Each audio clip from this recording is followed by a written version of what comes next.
এই তো আজকে চলে আসলাম মিট বক্স বানাবো। আর মিট বক্স বানাতে যা যা লাগবে সব কিছু নিয়ে নিয়েছি। এই যে দেখেন, প্রথমেই আমি ময়দা নিলাম, আর নিয়ে নিয়েছি কর্নফ্লাওয়ার, সাথে দিলাম গুঁড়া মরিচ, আর দিয়ে দিলাম গরম মশলার ফাঁকি, একটা ডিম দিয়ে দিলাম, আর দিয়ে দিব এখন আমি নাগামরিচের পেস্ট দিয়ে দিলাম, একটু ঝাল করব বেশি।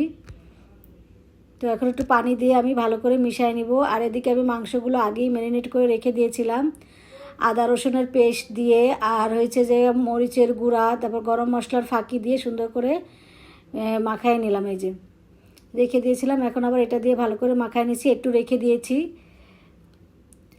এই যে সবগুলো গরম তেলে দিয়ে দিয়েছি। এখন শর্টকাট করে ভেজে নিব, কারণ আমার ভিডিওটা একটু শর্টকাট করে নিলাম। এগুলো ভাজতে অনেক সময় লাগে, তো আমি একটু শর্টকাট দেখাচ্ছি, কারণ নাহলে ভিডিওটা লং হয়ে যাবে। এই যে হয়ে গেছে ভাজা, এভাবেই সবগুলো মাংস আমি ভেজে নিব। আর এখন আমি আলু কেটে রেখেছিলাম, আলুগুলোকে আমি একটু ভাপ দিয়ে নিয়েছি লবণ দিয়ে। তো এই যে এখন সেই মাখানো মশলা থেকে একটু রেখে দিয়েছিলাম, সেখান থেকে একটু দিয়ে আলুগুলোকেও মাখায় নেব। আর এই যে তেলে দিয়ে দিচ্ছি, একটা একটা করে ভেজে নেব। সবগুলো আলু এরকম করেই আমি সবগুলো ভেজে নেব।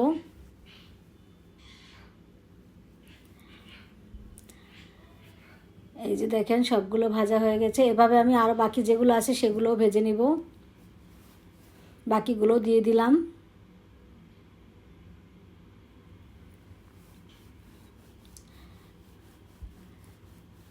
এগুলো হয়ে গেছে, উঠায় নিচ্ছি। আর এখন দিয়ে দিলাম সসেসগুলো আমি কেটে রেখেছিলাম আগে, আর সেই একই মশলার ভিতরে দিয়ে এগুলোও আমি মাখায়ে রেখে তেলের ভিতরে ছেড়ে দিচ্ছি। এগুলোকে সুন্দর করে ভেজে এখন আমি এই যে সুন্দর করে ভেজে নেব, ভেজে নামাই নেব। তো দেখেন কত সুন্দর ফুলে উঠেছে, প্রত্যেকটা সসেসগুলো ফুলে টুসটুস হয়ে গেছে কিন্তু দেখেন। এই যে এখন আমি নামাই নিব। আর একে একে এভাবে সবগুলো জিনিস আমি ভেজে এই যে দেখেন সব কিছু রেডি করে নিয়েছি।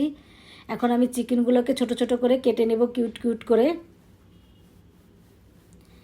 এই যে চিকেনগুলো কাটা হয়ে গেছে, এখন আমি একটা বলের ভিতরে সব কিছু উঠাই নিব। এই চিকেন বলটা বাসায় বানিয়ে খেলে কিন্তু অনেক মজা হয়, আর অনেক মজা করে খাওয়া যায়, অনেকগুলো করে খাওয়া যায়। দোকান থেকে কিনে খেলে কিন্তু খুব কম দেয় ওরা। তো এই যে দেখেন কতটা সহজই হয়ে গেল। আর এখন মেয়োনিজ দিয়ে, টমেটো সস দিয়ে, এগুলো সবই আমি বাসায় করেছি। আর এগুলো দিয়ে এখন শুধু মাখায় নিলেই রেডি হয়ে গেল আমার চিকেন। এই যে দেখেন কতটা সুন্দর করে হয়ে গেল মিট বক্স। আর এরকম করে আপনারাও বাসায় বানিয়ে খাবেন। আর কেমন হয়েছে সবাই লাইক কমেন্ট শেয়ার